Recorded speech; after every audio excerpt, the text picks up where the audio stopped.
اگلا سوال یہ ہے، کچھ لوگوں کا خیال ہے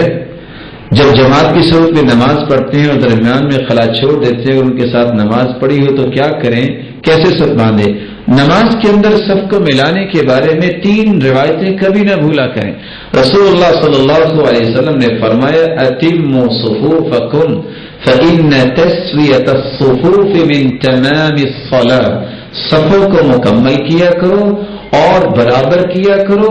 مل کے کھڑے ہوا کرو، یہ نماز کے مکمل ہونے کا حصہ ہے، اس سے نماز مکمل ہوتی ہے۔ اور دوسری روایت رسول اللہ صلی اللہ علیہ وسلم کا فرمان ہے الا تصفون كما تصف الملائکۃ عند ربها، تم اس طرح صفیں کیوں نہیں بناتے جس طرح فرشتے صفیں بناتے ہیں؟ پوچھا گیا کیف یتمون الصفوف، کیف تصف الملائکۃ عند ربها، فرشتے کیسے صفیں بناتے ہیں؟ تو رسول اللہ صلی اللہ علیہ وسلم نے جواب دیا یتمون الصفوف الاول ويتراصون في الصف، وہ پہلی صفوں کو مکمل کرتے ہیں، پھر آپس میں اس طرح مل کے کھڑے ہو جاتے ہیں یتراصون في الصف، جیسے چونا گچ کی ہوئی دیوار ہوتی ہے۔ اور تیسری روایت کے الفاظ ہیں، صحیح بخاری کی روایت ہے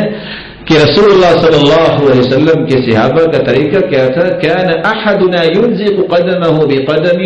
بقدم صاحبه ومنكبه بمنكب صاحبه، ہر صحابی دوسرے صحابی کے کندھے کے ساتھ کندھا اور قدم کے ساتھ قدم ملا لیا کرتا تھا۔ ومن سد فرجة بنى الله له بيتا في الجنة ورفع له بها درجة، جو انسان مل کے کھڑا ہوتا ہے نرمی کے ساتھ، اس طرح پاؤں کے ساتھ پاؤں ملاتا ہے کہ کوئی خلا باقی نہیں بچتا،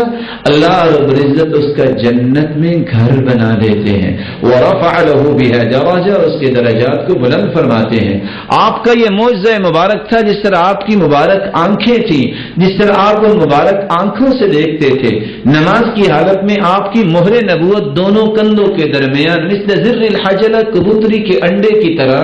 مہر نبوت تھی، اس مہر نبوت سے بھی آپ نماز کی حالت میں دیکھا کرتے تھے پیچھے صفوں میں۔ آپ فرمایا کرتے تھے انی اراکم من وراء ظہری، میرے صحابہ تم صفیں جوڑ کے کھڑے ہوا کرو، میں تمہیں دیکھتا ہوں جب تم کھڑے ہوتے ہو۔ جب فاصلہ ہوتا ہے مثل الخلف، جس طرح بکری کا چھوٹا بچہ ہوتا ہے، اس طرح شیطان آ کے تمہارے درمیان کھڑا ہو جاتا ہے۔ تو ایک مومن کو فرشتوں کی طرح صف بنانی چاہیے اور سب کو برابر کرنا چاہیے، جسم کے مطابق اپنے پاؤں کو کھولنا چاہیے، پیچھے سیڑھیاں برابر ہونی چاہیے، اگر کسی کا پاؤں بڑا ہے تو آگے بڑھ جائے، اور پاؤں کو رخ بالکل قبلہ رخ ہونا چاہیے، اور نرمی کے ساتھ پاؤں اس طرح ملائے جائیں کہ کوئی بھی اس میں خلا باقی نہ بچے۔ اس سے اس کو اللہ تعالیٰ کیا دیں گے؟ اس کی اس مودت و محبت و اجتماعیت کو دیکھتے ہوئے اس کا جنت میں گھر بنائیں گے، وَرَفْعَ لَهُ بِهَا دَرَجَةً، اس کے درجات کو بھی بلند فرمائیں گے۔